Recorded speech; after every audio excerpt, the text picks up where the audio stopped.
Selamat datang kembali di pembahasan kita. Hari ini kita akan nyelam lebih dalam ke satu aturan dari Richard Templer, The Rules of Management. Yep, aturan ke-86. Kalau ragu, tanya aja. Kita mau bongkar nih, kenapa sih bertanya itu justru tanda pintar bukan lemah di dunia manajemen? Soalnya kan kita sering banget ragu mau nanya, takut dianggap nggak ngerti atau gimana gitu. Iya banget. Ada rasa khawatir dianggap nggak kompeten ya. Nah, aturan ini kayak nantang pemikiran itu. Ayo, kita lihat kenapa bertanya itu berharga banget. Oke. Jadi, poin utamanya gini. Manajer atau operator yang cerdas itu, mereka yang rajin tanya ternyata. Ini bukan soal nunjukin nggak tahu, tapi emang pendekatan umum yang ngebantu banget.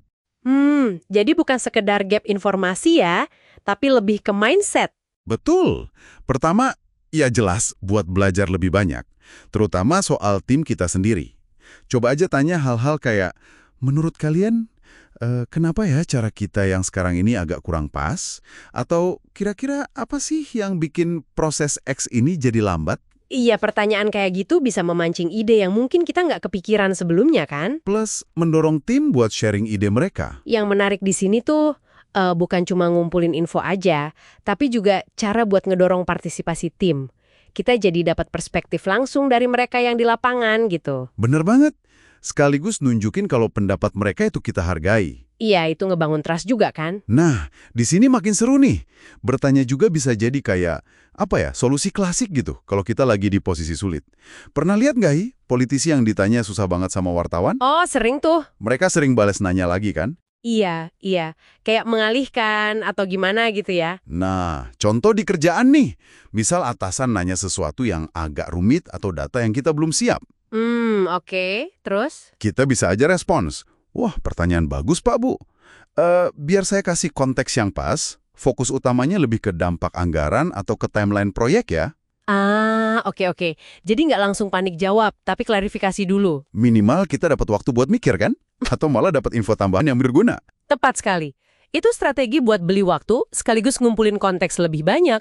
Pertanyaan balik itu bisa klarifikasi asumsi atau tujuan sebenarnya dari pertanyaan awal.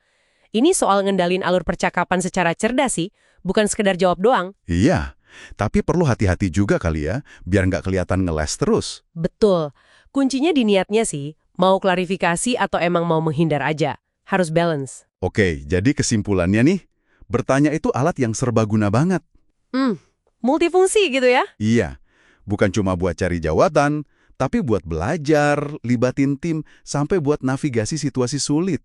Jauh dari tanda lemah, malah nunjukin kecerdasan strategis. Sip. Jadi, apa nih artinya buat kita semua yang dengerin? Aturan 86 ini kayak ngajak kita buat ngelihat pertanyaan sebagai kekuatan. Sebagai alat strategis di toolkit manajemen kita gitu. Betul. Ini mungkin memunculkan pertanyaan reflektif juga ya. Seberapa sih kita nahan diri buat bertanya cuma karena takut dianggap nggak kompeten? Aturan ini justru bilang sebaliknya. Bertanya itu tanda kita engage, tanda kita cerdas secara emosional mungkin. Iya, tanda mau belajar terus. Nah, itu dia. Kemauan belajar berkelanjutan. Oke, sebagai penutup nih, satu pemikiran buat dibawa pulang. Coba deh dipikirin. Area mana sih di kerjaan Anda yang kayaknya bisa dapat manfaat paling gede kalau Anda mulai biasain bertanya ini?